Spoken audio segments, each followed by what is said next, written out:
Hey everyone, welcome back to this YouTube channel. This is Simav here. Class 10th mathematics जो कि session 2023-24 है और ये series चल रही है कम्प्लीटली प्री बोर्ड और बोर्ड को देखते हुए। और इस वीडियो में स्पेशली हम बात करेंगे 5 इंपॉर्टेंट ट्रिग्नो के क्वेश्चंस जो कि एग्जाम के पॉइंट ऑफ व्यू से काफ़ी इंपॉर्टेंट रहेगा। तो देखते हैं पहला क्वेश्चन क्या दिया हुआ है ट्रिग्नो का। So here is the first question, आपको दिया हुआ है given tan A is equal to 4/3, find the other trigonometric ratios of the angle A.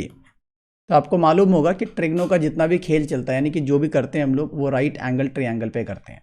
तो सबसे पहले हम यहाँ पे एक छोटा सा ट्रायंगल फॉर्म करते हैं और इस पे हमें कहा जा रहा है कि एंगल ए पे सारे के सारे रेशियोज को देखनी है, ठीक है। तो हम यहाँ पे नेम कर देते हैं, आपका ए इधर रखते हैं, इधर बी रखते हैं, इधर सी रखते हैं और बी हमारा राइट एंगल ट्रायंगल है। तो आपने पढ़ा होगा कि 90 के सामने जो वाला जो हैंड होता है वो हमेशा एच यानी कि हाइपोटेनियस होता है। और जहाँ पे एंगल हम लोग लेते हैं, एज्यूम करते हैं कि ए पे एंगल लेकर के चलना, क्योंकि क्वेश्चन ही हमें कह रही है जो एंगल लेना है उसके सामने वाला जो हैंड होता है वो हमेशा पी होता है और जो उसके ऑपोजिट जो एडजेसेंट साइड होते हैं वो हमेशा बी होता है। तो इस पॉइंट ऑफ व्यू से बी सी हमारा पी का काम करेगा, ए बी हमारा बी का काम करेगा और ए सी हमारा एच का काम करेगा। तो अब यहाँ पे सॉल्यूशन में एक चीज़ फोकस करनी है कि अपन को दे क्या रखा है। तो tan A आपने दे रखी है जो कि वैल्यू है, जो कि रेशियो है 4/3। तो tan A का आपको रेशियो मालूम होना चाहिए, P/B होता है। तो इस पॉइंट ऑफ व्यू से P की वैल्यू हो गई 4 और B की वैल्यू हो गई 3। अब यहाँ पे बोल रहे हैं कि इसकी मदद से आपने जितने ट्रिग्नोमेट्रिक रेशियोज बचे हैं सब निकालना, यानी कि tan के अलावे साइन, कॉस, सेक, कॉसेक और कॉट, ये सबको फाइंड आउट करनी है। तो अब सबको निकालने के लिए एच हैंड का भी वैल्यू मालूम होना ज़रूरी है। तो अपन एच निकालेंगे तो एच को पाइथागोरस थ्योरम के ज़रिए अपन को मालूम होता है कि √p² + b² जब हम करते हैं तो हमें एच की वैल्यू मालूम पड़ जाती है। तो हम √ लेंगे, p की वैल्यू को सब्स्टिट्यूट करेंगे यहाँ पे, जो कि 4 है, स्क्वायर जाएगा, एंड b की वैल्यू 3 है, स्क्वायर जाएगा, एंड देन 4 का स्क्वायर 16 एंड प्लस 3 का स्क्वायर 9।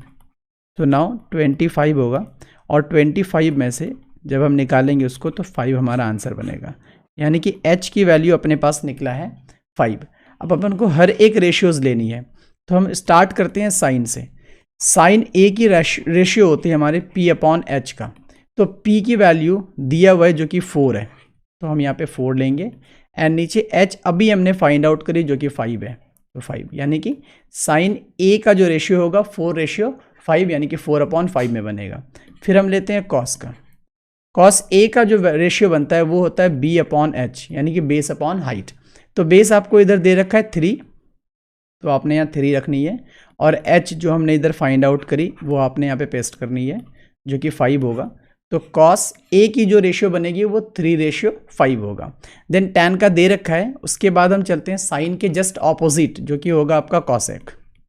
कॉसेक ए देखना है तो अपन को मालूम है कि साइन का जस्ट ऑपोजिट होगा, तो इसके रेशियो भी क्या हो जाएगा, रेसिप्रोकल करेंगे, प्लट देंगे, यानी h/p। तो h की जो वैल्यू है 5 है वो ऊपर जाएगा और p की वैल्यू जो 4 है वो नीचे आ जाएगा। तो ये कॉसेक ए का रेशियो बनेगा 5/4। उसके बाद हम लेंगे सेक का, जो कि सेक ए जो होता है वो कॉस का जस्ट ऑपोजिट होता है। तो इसका मतलब यहाँ पे हो जाएगा h/b। तो h की वैल्यू अगर 5 है तो b की वैल्यू हमारी क्या दे रखी है, 3 दे रखी है। तो ये जस्ट रेसिप्रोकल हो जाएगा किसका, कॉस का। तो सेक ए की जो रेशियो बनेगी वो 5/3 या 5/3 कह सकते हैं। अब बचा हमारा tan का जस्ट अपोजिट कॉट ले लेंगे इधर। तो कॉट ए का जो रेशियो होगा वो tan का जस्ट अपोजिट यानी P/B है, तो वो क्या हो जाएगा आपका B/P हो जाना है। और जो b की वैल्यू है वो 3 है, तो 3 को हम ऊपर रखेंगे एंड p की जो वैल्यू है वो 4 है, वो 4 हमारा जस्ट नीचे आ जाएगा। तो कॉट a का जो रेशियो बनेगा वो 3/4 बनेगा। सो इस तरह से हमने sine a, cos a, cosec a, sec a और कॉट a का फाइंड आउट किया। उम्मीद करता हूँ आपको अंडरस्टैंडिंग हो गई होगी। चलते हैं नेक्स्ट क्वेश्चन की तरफ। सो here is the next question.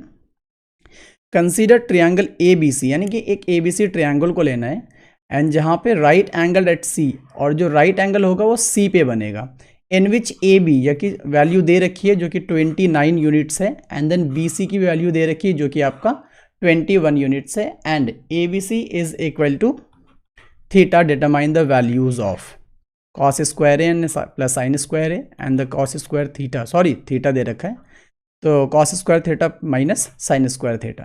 तो ये भी सिमिलर क्वेश्चन है। तो पहले हम कंसिडर करते हैं आपका ट्रायंगल ए बी सी, ये ट्रायंगल हो जाएगा एंड देन आपका राइट एंगल सी पे बता रहा है, तो ये हो जाएगा आपका राइट एंगल सी पे। तो ऑब्वियस सी बात है कि हम यहाँ पे ए रख देते हैं, यहाँ पे बी रख देते हैं। अब यहाँ पे ए से बी की वैल्यू दे रखी है, तो इसका मतलब यहाँ पे 29 आ जाएगा और बी सी की वैल्यू 21 दे रखी है, तो यहाँ पे हो जाएगा आपका 21। अब इस पॉइंट ऑफ व्यू से हमारा क्या देखना है, एक हैंड यानी कि ए सी आपका बचा पड़ा है, तो ये जो 90 डिग्री है इसके सामने वाला जो हैंड होता है वो हमेशा एच होता है, तो ये एच होगा, तो ऑब्वियस सी बात है कि ये बी या पी बनेगा। चलो बी ले लेते हैं और ये पी ले लेते हैं। तो पी का फाइंड आउट करना है, तो सोल्यूशन में चलते हैं। पहले यहाँ पे लिखते हैं P is equal to under root H का स्क्वायर माइनस बी का स्क्वायर। ये हमारा पाइथागोरस फॉर्मूला हमें ये बात बताती है। आगे चलेंगे, एच की वैल्यू को पुट करेंगे जो कि 29 है, उसका स्क्वायर जाएगा माइनस 21 का स्क्वायर जाएगा जो कि बी के बराबर में है। आगे देखेंगे 29 का स्क्वायर आई थिंक 841 होता है, माइनस 21 का स्क्वायर आई थिंक 441 होता है। सो 841 से 441 आप माइनस करोगे तो ये बचेगा आपका 400। अब इसको हम 2 टाइम्स में अगर मल्टीप्लाई करते तो कितना हो जाएगा 20। So DFO P is equal to 20 units. तो अपने पास तीनों के तीनों रेशियो मिल चुका है, जो कि H दे रखा है 29 के बराबर में, B दे रखा है 21 के बराबर में, अभी हमने P निकाला 20 के बराबर में। अब अपन को वैल्यू चाहिए, नंबर 1 रखेंगे यहाँ पे, किसका चाहिए, cos square theta plus sine square theta. अब यहाँ पे इसके रेशियोज को लिखेंगे। कॉस स्क्वायर थीटा का जो रेशियो होता है वो B/H होता है, इसका होल स्क्वायर करेंगे, एंड प्लस साइन का जो होता है वो P/H रेशियो होता है, इसका होल स्क्वायर करेंगे, एंड देन इसकी वैल्यूज़ को पुट करते हैं। B की वैल्यू हमारी दे रखी है 21 अपॉन H की वैल्यू हमारी दे रखी है 29 जो कि स्क्वायर में गया, प्लस P की वैल्यू अभी हमने फाइंड आउट करी 20 एंड H की वैल्यू हमारा दिया हुआ है 29, देन इसका स्क्वायर जाएगा 21 का स्क्वायर 441, 29 का स्क्वायर आई थिंक 841। आप मल्टीप्लाई करके देख लेना, मे बी इतना ही आएगा आपका, प्लस 20 का स्क्वायर जाएगा आपका 400 अपॉन 29 का स्क्वायर जाएगा आपका 841। तो ये हमारा हो जाएगा ऐड। तो ऐड करने के लिए हमारा LCM ये आपका सिमिलर इक्विवेलेंट फ्रैक्शन करना पड़ेगा। देन आपने हो जाएगा यहाँ पर 441 प्लस 400, दोनों को जो ऐड करेंगे वो 841 अपॉन 841, में भी आपको यहाँ पे दिख नहीं रहा होगा। तो इन दोनों को ऐड करने पर 441 प्लस 400 इज इक्वल टू होता है आपका 841, और नीचे में आपका 841 दे रखा है, तो दोनों नीचे सेम हो गया, तो इसका मतलब आंसर बन गया फर्स्ट का 1, यानी कि cos square theta plus sine square theta के जो वैल्यू बनेगा वो आपका 1 के इक्वल में आएगा। और एक क्वेश्चन है वो है cos square theta minus sine square theta, तो उसको अब डन करते हैं, बट उससे पहले थोड़ा इरेज कर लेते हैं। दूसरा क्वेश्चन हमारा दे रखा है cos square theta minus sine square theta. तो इसकी भी वैल्यूज़ निकालने के लिए कॉस का हमें क्या डालना पड़ेगा, रेशियो, जो कि होता है B/H, तो स्क्वायर है तो स्क्वायर इस पर भी पुट करेंगे, माइनस साइन का होता है P/H जो कि स्क्वायर में जाएगा, स्क्वायर है तो। अब B की वैल्यू हमारी दे रखी है 21, then you have to put here 21 upon H की वैल्यू दे रखी है 29, तो 29 स्क्वायर जाएगा, माइनस करेंगे P की वैल्यू हमने निकाला है अभी 20, माइनस सॉरी अपॉन करेंगे, इसको बाई में लिखेंगे H की वैल्यू जो कि 29 के इक्वल में है, इसका भी स्क्वायर करेंगे, एंड देन 21 का स्क्वायर होगा 441 एंड 29 का स्क्वायर होगा 841, माइनस 20 का स्क्वायर हो जाएगा आपका 400 एंड 29 का 841। सेम प्रोसेस यहाँ पे भी हम क्या करेंगे, LCM लेंगे, 841 होगा, 441 माइनस 400 करना पड़ेगा, जब दोनों को आप माइनस करोगे आई थिंक 41 अपॉन 841 होगा, तो ये दूसरे का आंसर हो जाएगा। फर्स्ट का आंसर हमारा क्या निकला था, 1 निकला था, और दूसरे का आंसर हमारा निकला 41 अपॉन 841। होप कि आपको अंडरस्टैंडिंग हो गई होगी। चलते हैं नेक्स्ट क्वेश्चन की तरफ। ये रहा आपका नेक्स्ट क्वेश्चन, क्वेश्चन नंबर 3। यहाँ पे कह रहा है if tan a plus B is equal to √3, ये काफ़ी थोड़ा सा कॉन्सेप्चुअल क्वेश्चन है, थोड़ा समझने की ज़रूरत है। tan a प्लस बी की वैल्यू दे रखी है आपका √3 एंड देन फिर कह रहा है आपका tan a माइनस बी की वैल्यू दे रखी है 1/√3 और यहाँ फिर कह रहा है 0 degree is less than a plus B और इक्वल टू और less than 90 degree and also a is larger than b, find the value of a and b। तो सिंपल है, यहाँ से यहाँ तक अंडरस्टैंडिंग करने से पहले आपको ये दोनों चीज़ों का समझना ज़रूरी है। अब यहाँ पे देखते हैं, हम सॉल्यूशन में चलते हैं। tan a प्लस बी की वैल्यू दे रखी है √3। क्या हम यहाँ पे tan a प्लस बी को कॉपी करके √3 के बदले में क्या हम tan 60 डिग्री लिख सकते हैं? बिल्कुल लिख सकते हैं, क्योंकि √3 जो होता है वो tan 60 डिग्री की वैल्यू होती है। अब यहाँ एक चीज़ देखना, इधर tan a प्लस बी के साथ मल्टीप्लाई के फॉर्म में है, इधर भी tan 60 डिग्री के साथ मल्टीप्लाई के फॉर्म में है। तो tan और tan को हम यहाँ से क्या करेंगे, रिमूव करेंगे। हमारा यहाँ पे बचेगा a plus B is equal to 60, जो कि एक इक्वेशन बन रहा है, इसे हम एज्यूम कर लेते हैं equation 1। And then same process follow करेंगे हम दूसरे इक्वेशन के साथ, जो कि दे रखा है tan a minus B is equal to 1/√3। तो यहाँ पे भी हम कॉपी करेंगे, tan a minus B is equal to tan 30 degree. अब tan 30 डिग्री क्यों लिखा? बिकॉज 1/√3 की जो वैल्यू होती है, 1/√3 जो वैल्यू होती है वो tan 30 डिग्री की वैल्यू होती है। ये आपने पूरी की पूरी वैल्यू चार्ट में आपने पढ़ रखा होगा, अगर नहीं पढ़ा है तो मैं इसके लिए एक वीडियो बना करके सेपरेटली डाल दूंगा। कैसे उसको लर्न करते हैं, फिर कैसे उसके वैल्यूज़ को फाइंड आउट करते हैं, वो मैं कर दूंगा नेक्स्ट वीडियो में, कोशिश करता हूँ मैं। ठीक है, तो यहाँ समझते हैं पहले tan 30 डिग्री की वैल्यू जो होती है 1/√3, तो उसके बदले हमने क्या कर लिया, tan 30 डिग्री को कॉपी किया। अब यहाँ फिर से फोकस करेंगे, tan into a minus B है and then tan into 30 degree है, तो यहाँ से tan और tan को हम रिमूव करेंगे एंड देन अगेन यहाँ पे बच रहा है हमारा a minus B is equal to 30, जो कि ये दूसरा इक्वेशन है, हमने एज्यूम भी करनी है इक्वेशन 2।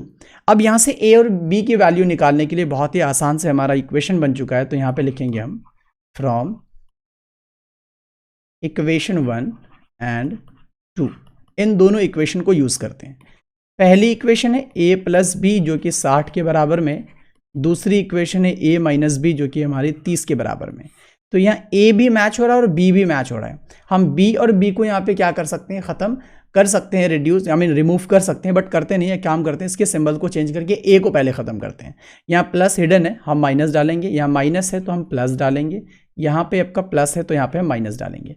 अब a के सामने यहाँ पे प्लस दिख रहा है, अब a के सामने जो प्लस था वो अब माइनस में कन्वर्ट हो चुका है, तो प्लस माइनस माइनस होता है, तो a से a माइनस करने पर आपका 0, यानी a और a को रिमूव करेंगे and then plus b and again plus b, क्योंकि b आपका नेगेटिव में था लेकिन अब चेंज हो गया, वो पॉजिटिव में हो चुका है। तो एक और एक कितने b हो गए आपके, 2 b हो गए, यानी कि 2b करेंगे। नेक्स्ट 60 के सामने में आपका प्लस है, अब 30 के सामने अभी माइनस है, बिकॉज पहले प्लस था, सिंबल चेंज होने के बाद माइनस हो चुका है। सो प्लस माइनस माइनस, 60 से 30 माइनस करोगे, आई थिंक यहाँ पे 30 बचेगा।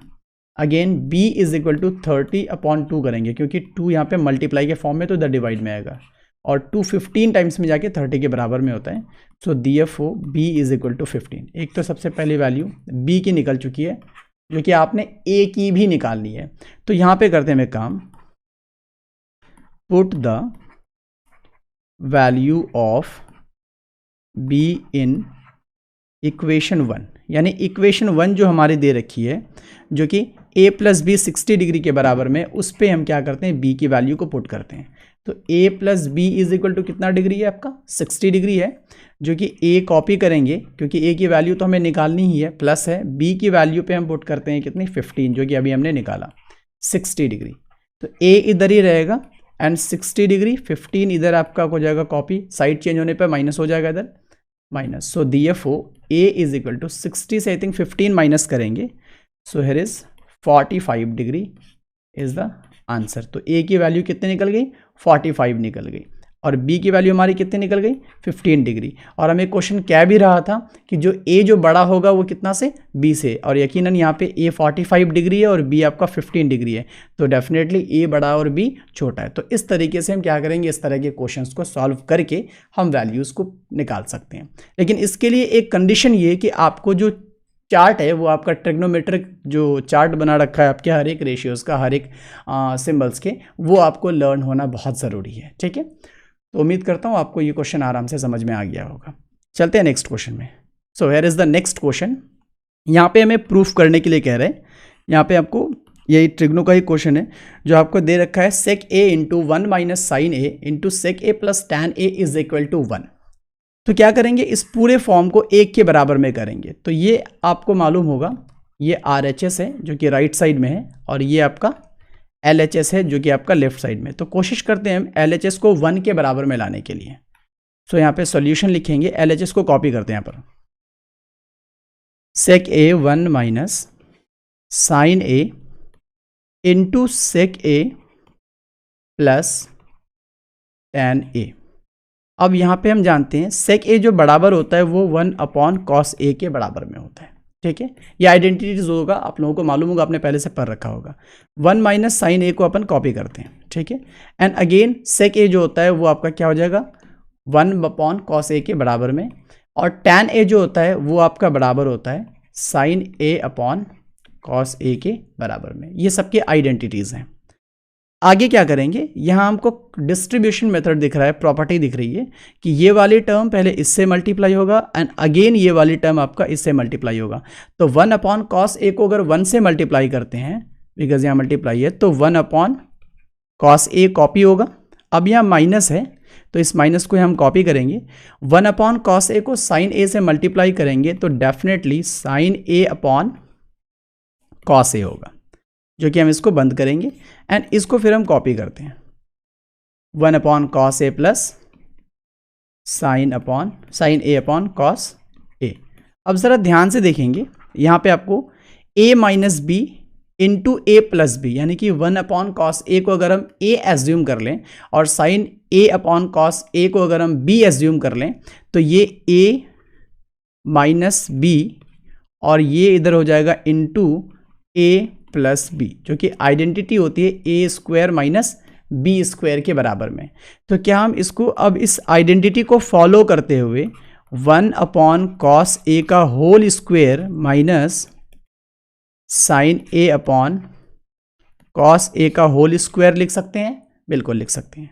अब अगला स्टेप हमारा फॉलो होगा, ये 1 से भी मल्टीप्लाई है डबल, और कॉस ए आपका 2 से डबल से मल्टीप्लाई होगा, तो 1 का स्क्वायर 1 होगा, कॉस ए का स्क्वायर कॉस स्क्वायर ए लिख सकते हैं, माइनस साइन ए का होल स्क्वायर आपका क्या हो जाएगा साइन स्क्वायर ए, और कॉस ए का होल स्क्वायर आपका क्या हो जाएगा कॉस स्क्वायर ए। अब अगेन हम क्या करने वाले हैं, 1 अपॉन कॉस स्क्वायर ए माइनस साइन स्क्वायर ए अपन कॉस स्क्वायर ए हो गया, तो इन दोनों का एलसीएम लेते हैं। अब एलसीएम लेंगे तो नीचे सेम क्या उतर जाएगा आपका कॉस स्क्वायर ए आ जाएगा। अब इसको डिवाइड करोगे तो 1 आएगा, 1 को 1 से मल्टीप्लाई करेंगे तो यहाँ पे आपका 1 कॉपी होगा, यहाँ माइनस है। अब इधर भी आप डिवाइड करोगे कॉस स्क्वायर ए को कॉस स्क्वायर ए से तो 1 होगा, और उस 1 को साइन स्क्वायर ए से मल्टीप्लाई करेंगे तो आपका हो जाएगा यहाँ पर साइन स्क्वायर ए। अब यहाँ पे और भी इजी हो गया, 1 माइनस साइन स्क्वायर ए आ गया, जो कि बराबर होता है कॉस स्क्वायर ए का, और नीचे ऑलरेडी कॉस स्क्वायर ए दिया हुआ है। अब दोनों को आप रिमूव करोगे, कट करोगे, आपका 1 आएगा, यानी कि ये 1 आपको RHS के बराबर में मिल चुका है। हमने पहले ही कहा था कि LHS को किसी तरीके से हम 1 के बराबर में कर देंगे, जो कि RHS है। अगर ऐसा हो जाता है तो LHS और RHS बराबर हो जाएगा और ये हमारी प्रूव्ड हो जाएगी, एंड डेफिनेटली वो हमारा आ चुका है। तो यहाँ पे लिख सकते हो DFO LHS is equal to RHS। यहाँ पे शायद आपको दिख नहीं रहा होगा, बट आप एज्यूम कर लें कि मैं क्या बोल रहा हूँ। चलो, तो इस पॉइंट ऑफ व्यू से हम यहाँ पे लिख सकते हैं प्रूव्ड। होप कि आपको अंडरस्टैंडिंग हो गई होगी। तो इस तरह के क्वेश्चंस को पढ़ने के लिए आपको थोड़ी अंडरस्टैंडिंग करनी पड़ेगी, और सारे के सारे आइडेंटिटीज, सब तो नहीं, एटलीस्ट जो इंपॉर्टेंट है, मोस्ट इंपॉर्टेंट जितने भी आइडेंटिटीज है वो आपको माइंड में रखना पड़ेगा हर हालत में। चलते हैं next question. So here is the next question. ये आपका MCQ टाइप है। यहाँ पे कह रहा है कि sine 2a is equal to 2 sine A. अगर ऐसा है, अगर सही है तो a की वैल्यू बताओ। अब यहाँ पे a की कौन ऐसी वैल्यू हम पुट करेंगे जो साइन 2a की वैल्यू को बराबर करेगा 2 साइन a से। तो यह बेस्ट ऑप्शन है, हमको ऑप्शन चूज करके देख लेते हैं, जहां पे बराबर होती है वहीं पे क्या कर देंगे, टिक कर देंगे। तो सबसे पहला हम काम करते हैं, a को हम 0 डिग्री मान के चलते हैं। पहला ऑप्शन हमारा 0 का है। अगर यहाँ पे मामला हो जाता है तो हम सेट करेंगे, अदरवाइज फिर आगे नहीं बढ़ेंगे। तो ए को जब हम क्या मान के चलेंगे 0 डिग्री, तो इधर क्या दे रखा है 2 साइन ए, तो इसके बदले क्या हो जाएगा 2 इंटू साइन इंटू 0, यानी सबके सब किसके फॉर्म में मल्टीप्लाई। तो 2 इंटू साइन इंटू 0 0 ही होता है, और 2 इंटू 0 0 की वैल्यू में आ गया, यानी कि 2 साइन ए किसके वैल्यू में बन गई 0 के वैल्यू बन गई। अब साइन 2a को करके देखते हैं, साइन 2a करके देखते हैं। तो साइन ये भी मल्टीप्लाई में होगा 2, अब a की वैल्यू 0 में आ गई। तो sine into 2 into 0 0, sine into 0, या फिर साइन इंटू 0 नहीं भी करेंगे और साइन 0 डिग्री की वैल्यू तभी हमारी क्या होती है 0 डिग्री होती है। अगर वो नहीं करो तो यहाँ पे ये भी चलेगा, साइन 0 डिग्री की वैल्यू 0 ही होती है और ऐसे भी 0 हो रही है। तो इससे भी हमारा क्या निकल रहा है 0 इसकी वैल्यू निकल रही है। तो इस पॉइंट ऑफ व्यू से हम क्या कह सकते हैं, ए हमारा राइट आंसर है और आगे भटकने की ज़रूरत बिल्कुल भी नहीं है, क्योंकि आगे जाएंगे आप तो आपकी साइन 2a की वैल्यू कुछ और निकलेगी और 2 साइन a की वैल्यू कुछ और निकल जाएगी। सो तो हम यहीं पे एंड करते हैं, आगे बढ़ने की कोई ज़रूरत है नहीं, बिकॉज यहाँ पे हमारा 0 और 0 मिल चुका है, जो कि LHS बराबर RHS आपका हो चुका है। सो ये था आपका 5th क्वेश्चन। सो ये हमारा लास्ट क्वेश्चन हमने सॉल्व किया। Thanks for watching for the entire video. उम्मीद करता हूँ सारे के सारे क्वेश्चंस आपको अंडरस्टैंडिंग हो गई होगी। तो इसी तरह के अभी आपके बोर्ड एग्जाम तक सारे के सारे बेनिफिशियल क्वेश्चंस मैथमेटिक्स एंड उसके साथ साथ और जो अदर सब्जेक्ट्स हैं, history, polity, geography, economics and science का, वो लाने की बहुत जल्द हम लोग कोशिश करेंगे। तो यही वजह है कि आप इस चैनल से स्टिक रहो एंड मोस्ट इंपॉर्टेंटली चैनल को आप सब्सक्राइब कर दें अगर आपने नहीं किया अभी तक तो, और दोस्तों को भी शेयर करें ताकि इसका बेनिफिट किसी और को भी मिल सके। एंड ये वीडियोस बनाने का एक ही मकसद है कि आपका प्रैक्टिस हो और ज़्यादा से ज़्यादा प्रैक्टिस हो। सिलेबस ऑलमोस्ट हर कोचिंग वाले हर बच्चे कंप्लीट कर चुके होंगे, लेकिन क्वेश्चंस का प्रैक्टिस बहुत बच्चे बहुत कम करते हैं। यही वजह है कि हर जगह मार्किंग को लेकर के थोड़ा सा टेंशन या फिर अपने एग्जाम को लेकर के टेंशन में रहते हैं। So please do subscribe and do practice. That's all. Thank you so much.